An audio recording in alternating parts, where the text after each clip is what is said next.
இருக்க எனக்கென்ன கவலை, எப்போதும் உன் பிள்ளை எனக்காய் உனக்கன்றோ கவலை. இயேசுவுக்கு பிரியமான அன்பு இறை உறவுகளே, நண்பர்களே, இதோ சிறப்பாக இந்த புதிய நாளிலே உங்கள் ஒவ்வொருவரையும் சந்திப்பதிலே மிகுந்த மகிழ்ச்சி. பிரியமானவர்களே, இன்று நம்முடைய தாயாம் திரு அவை ஆண்டின் பொது காலம் 14ஆம் ஞாயிறை தொடங்குகிறது. பொது காலத்தினுடைய 14வது வாரத்திலே இன்று நம்முடைய தாயாம் திரு அவை நமக்கு என்ன செய்தியை சொல்லுகிறது என்றால், எல்லா சூழ்நிலையிலும் இயேசுவின் பணியை தொடர்வதே சீடத்துவத்தின் அடையாளம். ஆம் பிரியமானவர்களே, நாம் அனைவருமே திருமுழுக்கினால் இயேசுவின் பிள்ளையாக புது பிறப்பாக மாறியிருக்கிறோம். நம்முடைய உண்மையான பணி என்ன என்றால், எல்லா சூழ்நிலையிலுமே இயேசுவினுடைய பணியை, அவர் விட்டு சென்ற அன்பு பணியை தொடர்ந்து செய்வது. அதுதான் உண்மையான நற்செய்தி அறிவிப்பு. அதை சார்ந்துதான் ஒவ்வொரு வாசகமே இன்று திரு அவையானது கொடுத்திருக்கிறது. முதல் வாசகம் திருப்பாடல், 2ஆம் வாசகம் மற்றும் நற்செய்தி அனைத்துமே படிக்கிற பொழுது நாம் இயேசுவினுடைய பணியை தொடர்வதே நற்செய்தி அறிவிப்பு என்று சொல்லப்பட்டிருக்கிறது. ஆம் பிரியமானவர்களே, நான் நற்செய்தி அறிவிக்கவே இயேசுவால் அழைக்கப்பட்டிருக்கிறேன், நற்செய்தியின்படி வாழவே நான் அழைக்கப்பட்டிருக்கிறேன் என்று இன்று அந்த நற்செய்தி அறிவிப்பை பற்றி நாம் தியானிக்க அழைக்கப்பட்டிருக்கிறோம். பிரியமானவர்களே, சிறப்பாக எதற்காக நாம் இந்த நற்செய்தியை அறிவிக்க வேண்டும்? ஏனென்றால் நம்மை நாடி தேடி வந்த கடவுள், நம்மோடு வாழ்ந்தவர், நம்முடைய பாவங்களுக்காகவே துன்பப்பட்டார், துயரப்பட்டார், மரித்தார், உயிர்த்தார், விண்ணகம் சென்றார். அப்படிப்பட்ட நற்செய்தியை மக்களுக்கு அறிவிக்க வேண்டும், தெரியாதவர்களுக்கு புரிய வைக்க வேண்டும். அதன்படி நாமும் வாழ வேண்டும் என்றே திரு அவையானது நம்மை எதிர்பார்க்கிறது. நாமும் நற்செய்தி வீரர்களாக இருக்க வேண்டும் என்று விரும்புகிறது. இந்த அடிப்படையிலே பிரியமானவர்களே, சிறப்பாக நாம் எல்லா நேரங்களிலுமே கடவுளை போற்றி புகழ வேண்டும் என்று சொல்லி இன்றைய திருப்பாடல் 66 கூட நமக்கு ஒரு அழகான ஒரு செய்தியாக கொடுக்கப்பட்டிருக்கிறது. ஆம் பிரியமானவர்களே, சிறப்பாக இந்த கருத்தை உள்வாங்கி நம்ம ஒவ்வொன்றையும் தியானிப்போமே. சிறப்பாக நற்செய்தியிலே என்ன ஆண்டவர் சொல்லுகிறார்னா, நற்செய்தியை வைத்துத்தான் இன்றைய முதல் வாசகம் 2ஆம் வாசகம் அமைந்திருக்கிறது. நற்செய்தியிலே என்ன படிக்கிறோம் என்று பார்க்கிற பொழுது, லூகாஸ் நற்செய்தி 10ஆம் அதிகாரம் 1-12 மற்றும் 17-20 முடிய பகுதிகள் கொடுக்கப்பட்டிருக்கிறது.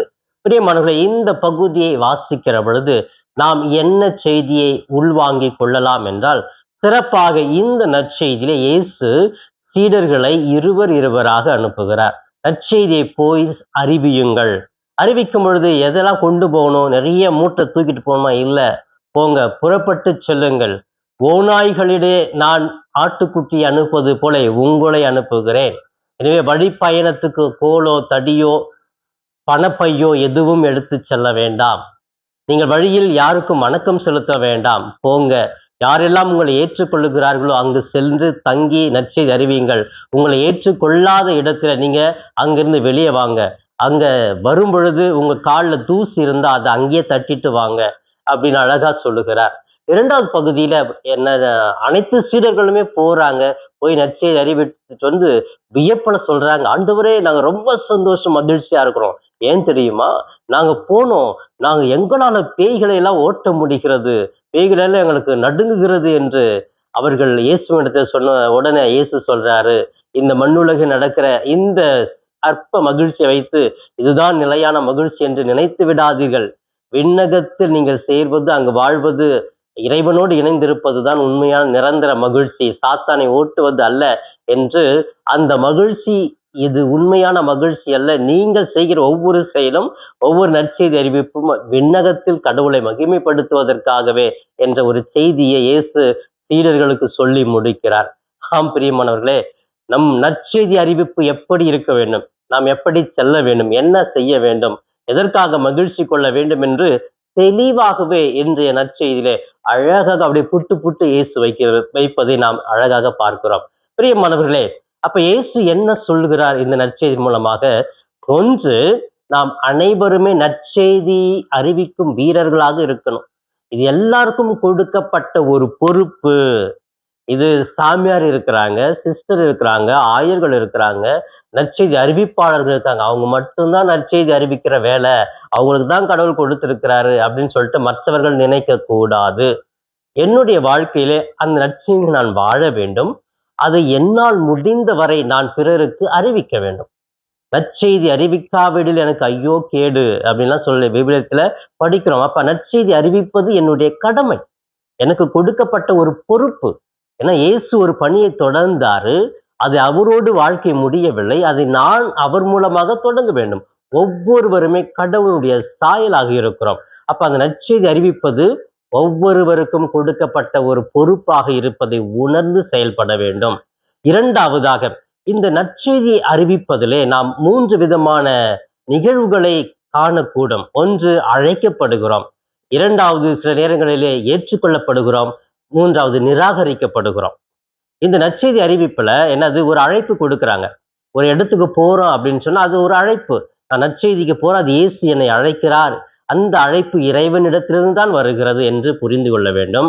அந்த அழைப்பை நாம் ஏற்றுக்கொண்டு போகிற பொழுது ஒரு சிலர் புன்முறுவலூர், அப்படியா வாங்க அப்படின்னு ஏற்றுக்கொள்ளுவாங்க.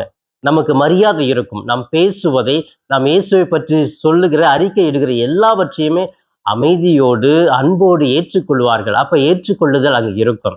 ஒரு சில நேரங்களிலே அந்த நற்செய்தி ஏற்றுக்கொள்ளாமல் நம்மை வெறுப்பார்கள், வெளியே விரட்டி அடிப்பார்கள். அதற்கு சோர்ந்து போய்விடக்கூடாது. அப்படி நம்முடைய உரையாடலை, இயேசுனுடைய நற்செய்தி அறிவிப்பை ஏற்றுக்கொள்ளாத இடத்துல அங்க இருந்து உங்களை வெறுப்பார்கள். அந்த இடத்துல நீங்க கோவப்படாதீங்க, சண்டை போடாதீங்க, வெளியே வாங்க. எந்த அளவுக்கு வெளியே வரணும் அப்படின்னு சொன்னா, அந்த வீட்டுக்கு போயிட்டீங்கன்னா அந்த தூசி அந்த வீட்டிலேயே தொடச்சிட்டு வெளியே வாங்க. அது உங்க காலில் இருக்கக்கூடாது, உங்களோடு வரக்கூடாது. ஏன்னா கடவுளுடைய நற்செய்தி அவர்கள் ஏற்றுக்கொள்ளாதவர்கள் என்பதை புரிந்து கொண்டு அந்த இடத்தை விட்டு விலகி வர வேண்டும்.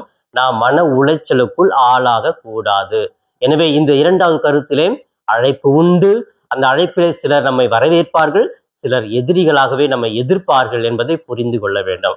இறுதியாக இந்த நற்செய்தி அறிவிப்பதிலே நாம் எப்படிப்பட்டவர்களாக இருக்க வேண்டும் என்றால், உண்மையான மகிழ்ச்சியில் இருக்க வேண்டும். எது உண்மையான மகிழ்ச்சி?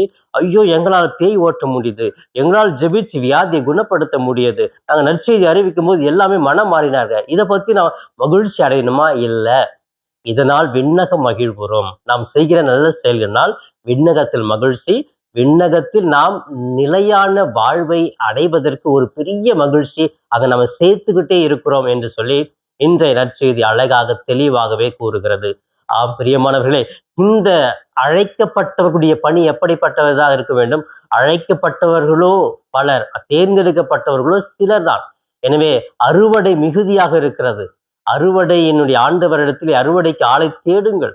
அப்ப எல்லாமே இன்னைக்கு நற்செய்தி அறிவிக்க ஆட்கள் எல்லாமே இருக்கிறாங்க என்ற ஒரு செய்தியை கூட ஆண்டவர் சொல்லுகிறார். பிரியமானவர்களே, இந்த அடிப்படையிலே நாம் அனைவருமே நற்செய்தியை அறிவிக்கும் மக்களாகவே இருக்கிறோம் என்று தெளிவாக கூறப்படுகிறது. இந்த அடிப்படையில் நாம் பார்க்கிற பொழுது முதல் வாசகம் இன்று சிறப்பாக எசாயாவின் புத்தகம் 66ஆம் அதிகாரம் 10-14 முடிய பகுதிகள் கொடுக்கப்பட்டிருக்கிறது. இந்த பகுதியிலே இறைவாக்கினர் எசாயா அழகாக சொல்லுகிறார். நாம் எப்படிப்பட்டவர்களாக இருப்போம்? நற்செய்தி அறிவித்தோம் அப்படின்னு சொன்னா, ஒரு தாய் தன் குழந்தையை தேற்றுவது போன்று இறைவன் நம்மை தேற்றுவார். ஒரு அழகான ஒரு பகுதி இந்த பகுதி. எசாயா அழகா சொல்றாரு, ஒரு குழந்தை இருக்குது, அந்த குழந்தைய தாய் எப்படி மார்போடு அணைத்து கொள்ளுகிறாங்க, மடியில வச்சு தாளாட்டுறாங்க, ஒரு சுகத்தை கொடுக்குறாங்க இல்லையா? அந்த குழந்தை தாயுடைய மடியிலே அரவணைப்பிலே இருக்கிற பொழுது உலகத்துல எதுவுமே தேவையில்லை, இதுதான் எனக்கு பெஸ்ட் அப்படின்னு நினைக்குது இல்லையா?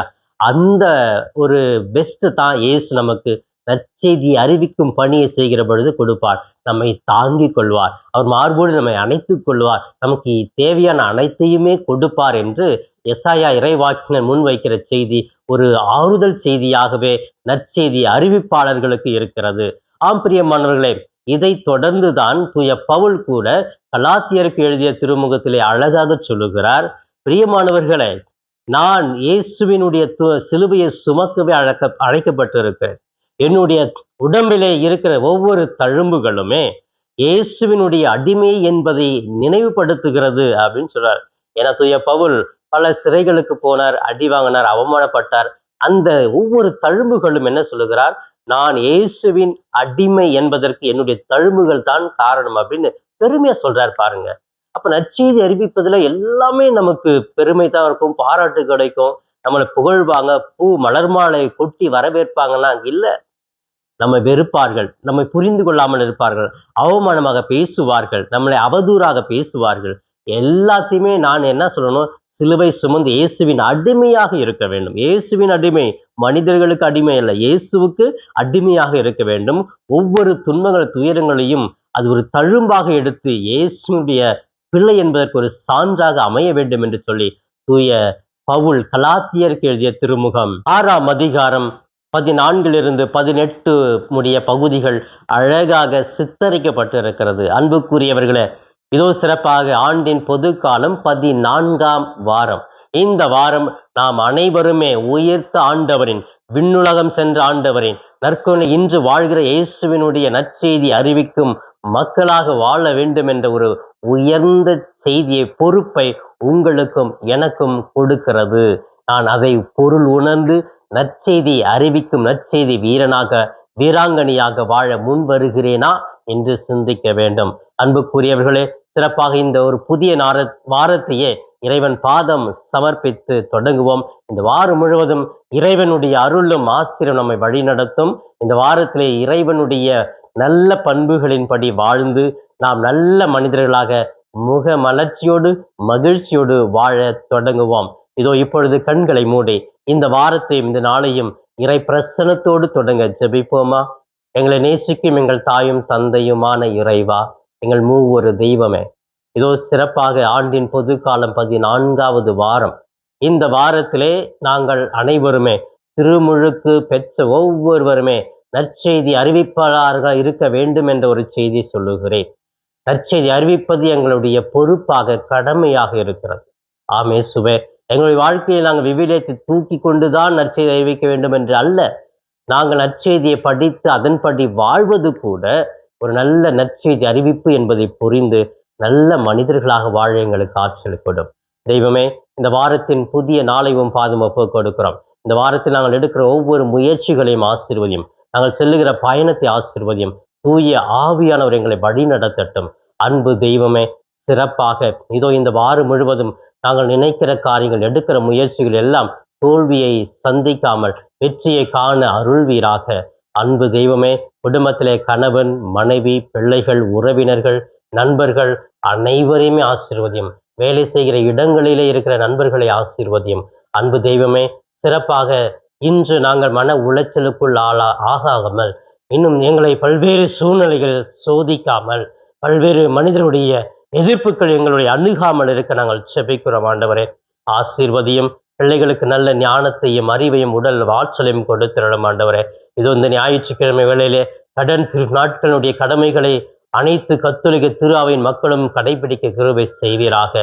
அன்பு தெய்வமே, இளம் பிள்ளைகளை ஆசீர்வதியும். திருமணம் ஆகவில்லையே என்று திருமணத்திற்காக தயார் செய்து கொண்டிருக்கிற பிள்ளைகளை ஆசீர்வதியும். வயதாகியும் எனக்கு நல்ல வரன் கிடைக்கவில்லை என்று புலம்புகிற பிள்ளைகளுக்கு ஆண்டவரே அந்த தடைகளெல்லாம் நீக்கி விரைவில் திருமண பாக்கியத்தை கொடுத்திடலாம்.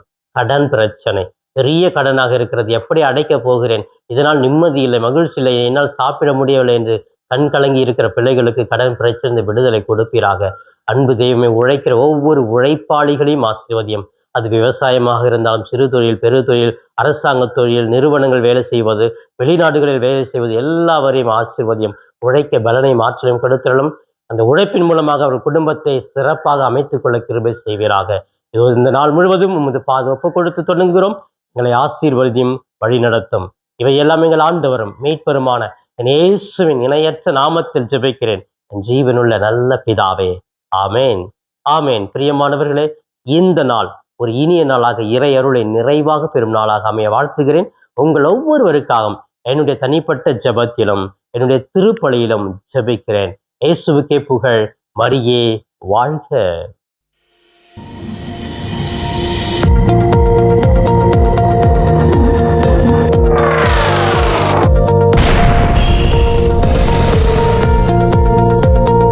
நண்பர்களே, இந்த காணொளியின் மூலமாக உங்களை சந்திப்பதில் மிகுந்த மகிழ்ச்சி. இந்த காணொளியை முழுமையாக பார்த்த உங்களை வாழ்த்துகிறேன். தொடர்ந்து ஃபாதர் தாஸ் கேப் யூடியூப் சேனலை பாருங்கள், ஜெபியுங்கள், இறைவன் மீது இருக்கிற நம்பிக்கையை ஆழப்படுத்துங்கள். உங்களுக்காக தொடர்ந்து ஜெபிக்கிறேன். இறை ஆசிர் என்றும் உங்களோடு இருக்கட்டும். இறைவனுடைய அமைதி உங்கள் உள்ளத்திலே குடிகொள்ளட்டும். உங்களுடைய குடும்பம் சமாதானத்தோடு வாழட்டும். நீங்கள் எடுக்கிற ஒவ்வொரு முயற்சிகளும் ஆசீர்வதிக்கப்பட நான் தொடர்ந்து ஜெபிக்கிறேன். தொடர்ந்து இந்த சேனல் ஃபாதர் தாஸ் கேப் யூடியூப் சேனலை சப்ஸ்கிரைப் செய்துவிட்டு தொடர்ந்து வருகிற ஒவ்வொரு காணொளியும் பார்த்து இந்த யூடியூப் சேனலை தாங்கும்படி உங்களை பாசத்தோடு கேட்டுக்கொள்கிறேன். நன்றி.